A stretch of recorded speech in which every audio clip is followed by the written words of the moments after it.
Just welcome to the Ninja Sales Meeting. My name is Larry Kendall. I'll be your guide for this session, and we appreciate you joining us. Several weeks ago, I had an owner of a fairly large ninja company ask me, how do you help people go from good to great?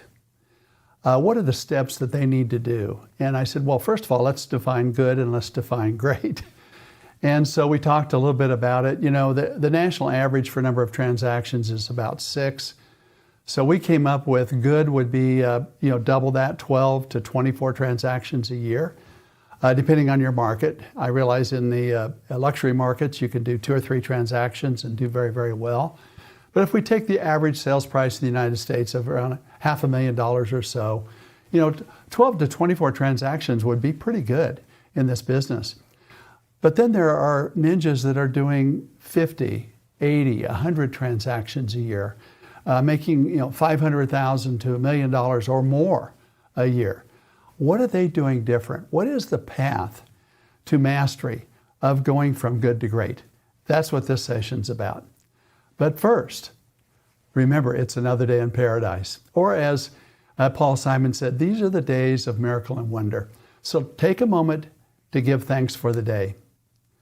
Okay, what are the 5 steps? How do you go from good to great? Well, this is my observation over the years of coaching and training top salespeople and taking a lot of them from rookies to really amazing levels of production. So here's what I've observed, 5 things. Number 1 is the mindset. Now, mindset's important in a lot of different ways, as we've discussed and as we know from the Ninja installation, but the specific mindset that I notice in going from good to great is this. They understand the 3 circles of life from Dr. Stephen Covey. The outer circle is the circle of concern. And we're concerned about interest rates, we're concerned about the economy, we're concerned about the geopolitical situation. But how much control do we have over that area of concern? Not much. Then we have the circle of influence. We can influence our kids, we can influence our friends, we can influence our clients. And then in the middle, we have the circle of control. What I notice about people who are doing really, really great is they tend to spend most of their time in their circle of control. What can I control today? What are my daily activities, my daily habits? Doing my Ninja 9, controlling my sleep habits, my diet habits, etc. And then focusing, secondly, on influencing their clients, influencing the people around them, but not spending very much time in the circle of concern. They're concerned, we all are. They just don't spend a lot of time there. Step 2 then is playing the infinite game. It's a mindset. And the infinite game comes from a book by Simon Sinek called The Infinite Game. And he describes 2 basic games in life. One of them is the finite game. Finite games have known players, there's fixed rules, there's a beginning and an end to the game. A good example would be a football game. There's known players, there's 2 teams. You also have the officials, you have the coaches, you have rules of the game, and the game starts with a kickoff and it ends when the time runs out. That's what we call a finite game. In real estate, an example of that would be the real estate transaction. The real estate transaction starts when buyers and sellers come to agreement on a contract. And the known players are the buyers, the sellers, the realtors, the lender, the title officer, the inspectors. And then the closing is the end of the game. That's a real estate transaction. It's a finite game. An infinite game also has known players, but these players, there's a beginning, but there's no end to the game. In fact, their goal is to continue the game. And a good example would be relationships. So within the context of the real estate transaction, the bigger context is there's a relationship there. And what I notice is top people recognize that and they build a relationship business. It's not just a series of transactions. The transaction is part of that relationship. There is a finite game, there is a transaction within the relationship, but the most important thing to them is the relationship, and they build a relationship business. How many realtors really do that? Well, you may have seen the Consumer Housing Trends report that asked 13,249 homeowners this question. Did your realtor contact you after closing? 74% said they never heard from their realtor ever again. Occasionally, they heard about 20%. Occasionally was defined as maybe once a year.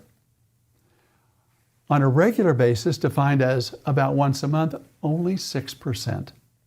That 6% represents the ninjas. That 6% is what we teach as far as flow and auto flow and staying in touch and building a relationship. Now, I was showing this slide at a conference at the Colorado Real Estate Convention. And it was an early morning conference with, it was a breakout session with managers and owners. And I had this slide up and a manager raised his hand and he says, Larry, I don't believe that slide. I said, really? He says, yeah, I don't believe anything Zillow says anyway. And I said, well, Zillow isn't saying this. Zillow paid for the study, but it's an independent study. He says, I just don't think we're that bad. I says, well, you can believe whatever you want. I'm just giving you the study. 2 hours later on the main stage, in front of 5,000 people, is our keynote speaker, Lee Cockrell. Retired Executive Vice President of Disney, in charge of Disney World.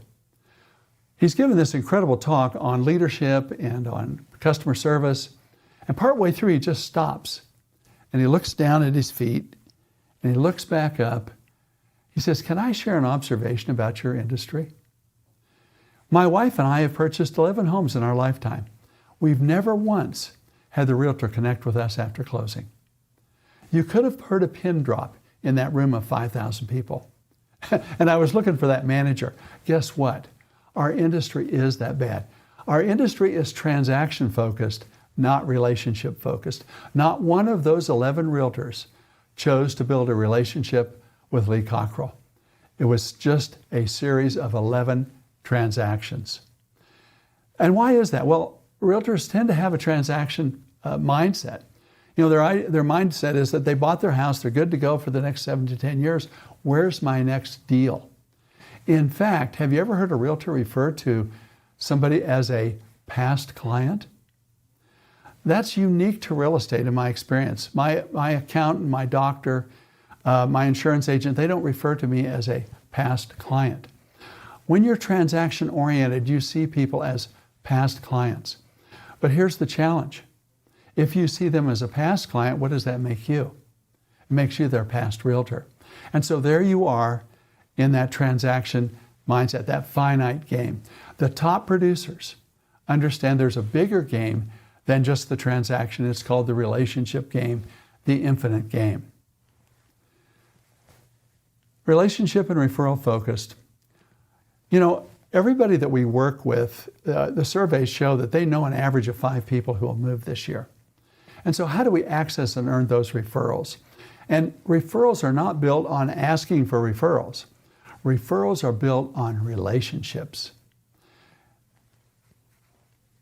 Adam Grant is a professor at the Wharton School of Business, and he did a research study on this several years ago, and he was curious about what is the winning business strategy in business.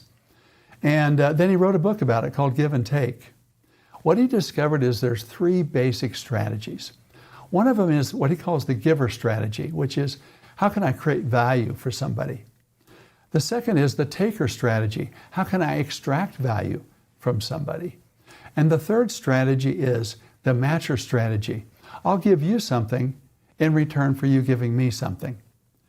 And he was curious, which of these strategies is the winning strategy? Well, what he found was it depends on timing. In the short run, the taker strategy was the winning strategy. People who are really good at extracting value did very well in the short run. What's the problem in the long run? They began to develop a reputation for being a taker, and people started to shy away from them. What he discovered is that the winning strategy is the giver strategy because it builds what? Relationships. If you're known for creating value in people's lives, people will be attracted to you. Now, the matcher strategy fell someplace in between. The problem with the matcher strategy is this. If you're too much of a matcher, people perceive that you're running a ledger. And they don't feel that it's a relationship, it's some sort of ledger. Now, what he found in the taker strategy, the only way the taker strategy would work long term would be if you had a continuous supply of strangers that you could extract value from. But if you want to build a great business, build it around creating value and relationships. Now, when we say giving, be a go-giver, giving value, does that mean that we work for free? No, it doesn't. What it means is this. If you read the book, The Go-Giver, there's 5 laws of success. The first law is the law of value. Your true worth is determined by how much more you give in value than you receive in payment. You're going to get paid, but what we need to do is give more in value than we receive in payment. Here's my observation with ninjas. I think most of the ninjas that I've met, they have this law down. They know how to create value. They are go-givers. They are all about that and about building relationships. They've got that down. The challenge that I find for most of them is law number 2 of the go-giver, which is the law of compensation. Your income is determined by how many people you serve and how well you serve them. So it's a matter of scale. How can you do this at scale? How can you deliver tremendous value at scale? Which leads to number 3, scaling. How many people can you serve and how well can you serve them? Can you scale your business? This is the one difference, or one of the differences that I see of people that go from good to going to great. They've learned how to scale. And let's talk about a limiting belief that many people have. Well, to double my income, I need to work twice as many hours. You know, to go from $500,000 a year in gross commission income to $1 million a year in gross commission income, I have to work twice as hard. And I can't work any harder than I'm working. Well, now wait a minute. Why do we have that belief system? Well, let me ask you this. How many of you at some time in your life worked for an hourly wage? Maybe as a kid growing up, that was your first job, was so much an hour. And we have this belief system then, for me to make more money, I have to work more what? I have to work more hours. I'm basically trading my time or my life for money. What we need to realize is real estate is different. And there's ways that we can double or triple or quadruple our income and actually work fewer hours. You know, going back to the definition of, going from good to great, one of our definitions of being great is this. Having high income per hour so you have a life. You're not working all the time. Well, how do we do that? Well, we need to be aware of where our time is being spent. In sales, there's really 3 types of time. There's productive time. That's when there's you, a client, and a contract. So you're listing a house, you're presenting a contract, you're writing a contract. You have a qualified buyer in the car, ready to buy a house when we find one. That's productive time. How do we get productive time? Well, there's indirectly productive time. It's what creates P time or productive time. It's flow time. It's Ninja 9 time. Okay? You are ninja, so you know what we mean when we say flow and auto flow and Ninja 9. That's what generates productive time. And then there's everything else. Everything else, all the way from sleep time to eat time to fun time to paperwork time and returning messages time. What is the value of P time for top producers? Well, we track that in our Ninja Coaching Program. What we found is it can range anywhere from $1,000 to $3,000 an hour. Wow, that's pretty high pay per hour. Would you agree? I'd like to have more of those hours. How do I get more P time? Well, with more I time, more flow time, more Ninja 9 time, more activities that generate P time. When you look at most salespeople, and if this is a pie chart or a clock, if you will, and there's 24 hours in the day, they're spending, the least amount of time in P. Next, least amount of time in I time, and where are they spending most of their time? In E time. If you want to double your productive time, you need to double your indirectly productive time. Well, where's that time going to come from? There's only 24 hours in the day. It's got to come from your E time. Well, what I've found is there's two ways to convert E into I. And we're going to talk about each of them. One of them is anytime you're with people, you can convert E to I. And the second is things. So let me give you a couple of examples. Let's start with people first. This is Peppermint Patty. Patty Phillips is at our real estate company in Fort Collins, Colorado. Patty is known as a very high producer who also has a lot of fun. And we were interviewing her at a sales meeting. You say, Patty, how do you make so much money? And you're always on vacation, you're always having fun, you're doing something fun. What's your secret? And she said, IP daily. That caused an uproar from all the groupies in the room. They thought that was really funny. But really she focuses on her I time and her P time. And what Patty is really a master at is converting E to I. So I watch Patty go to a party, and I watch everybody at the party, they're having a good time. She's having a good time too. But when she walks out of that party, she walks out with business because she's asked a lot of Ford questions and she's listening for change. I watch Patty meet an inspector at a house. Meeting an inspector at a house is clearly E time. But then 3 weeks later, I see a contract coming through where she's selling that inspector an investment property. So she converted E time to I time. It's one of the secrets that I see with many top producers. So the second way you can do it is with things.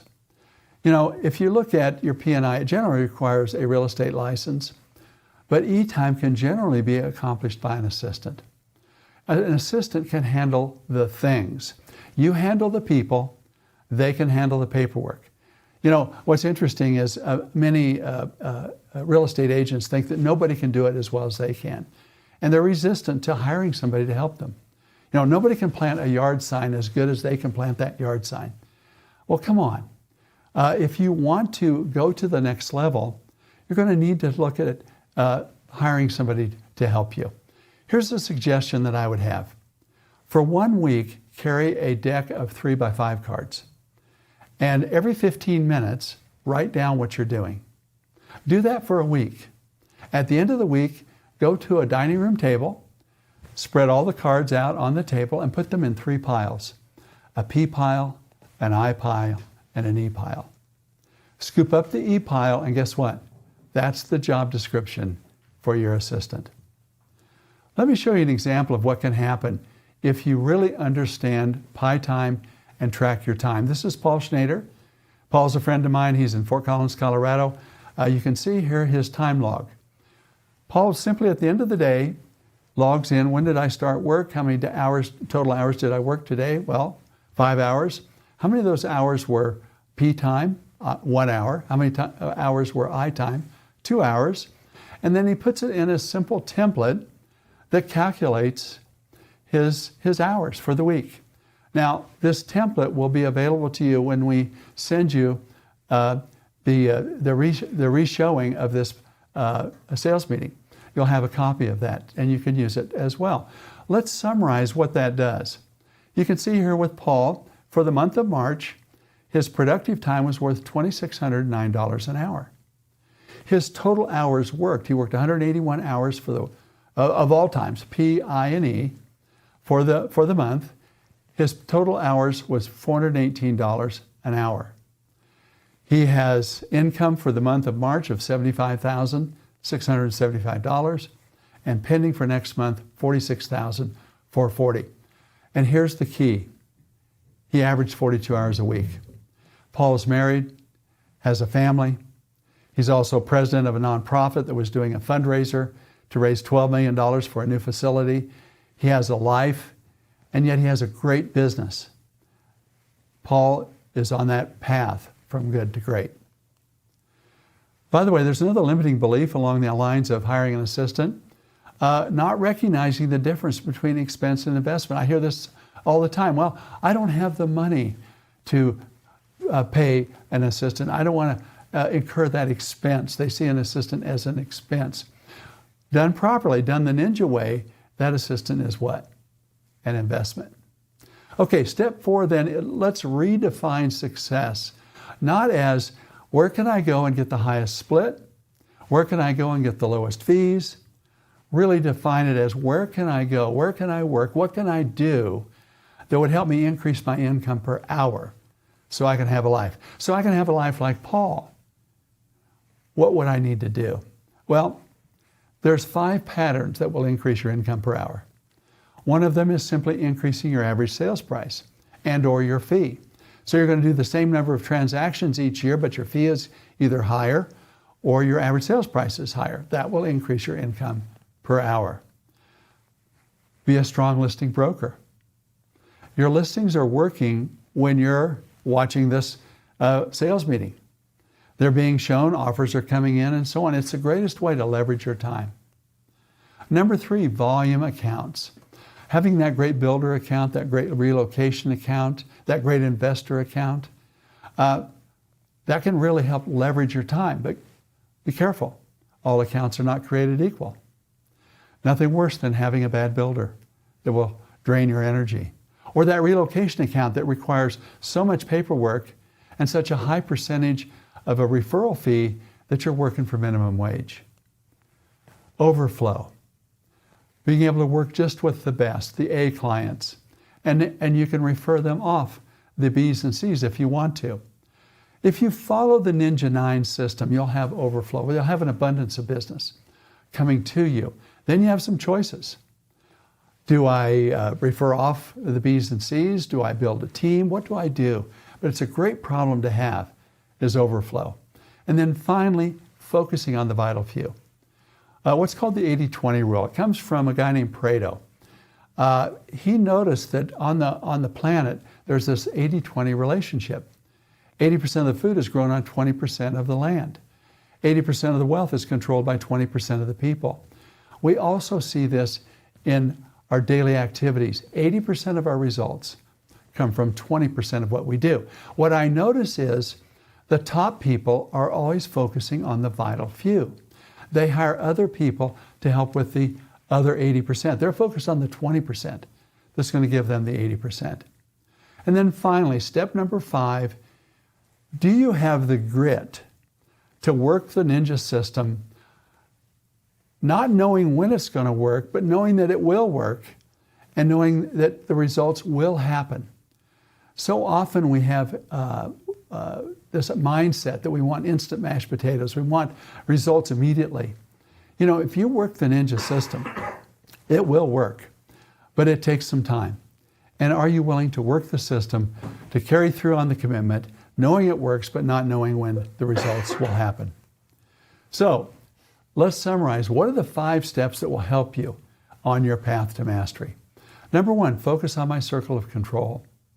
Number 2, build a relationship business, not a transaction business. Number 3, scale my business to serve more. Number 4, increase my income per hour by analyzing how I'm investing my time. And then finally, have the grit to work the system until the system works. I want to close with an opportunity for you to consider Ninja 90. We have a class coming up a week from today on December the 8th. It's an online class that's taught by one of our Ninja coaches, and it's designed to help you start your business with the Ninja 9 and really focus on the daily activities, the weekly activities that will take you there. It's 12 one-hour sessions once a week. You'll be in a small group. That, by the way, is one of the basic or the benefits over and above just the basic classes, the benefits of the people that you meet in the class, the relationships you build, and the referrals that are generated. If you're interested in that, take a picture of this QR code. Registration ends tomorrow, and the class starts a week from today. So there you have it, 5 steps on the path to mastery. Thank you again for joining us. I hope you got something out of this, and we'll see you next time on the Ninja Path. Thank you for joining us.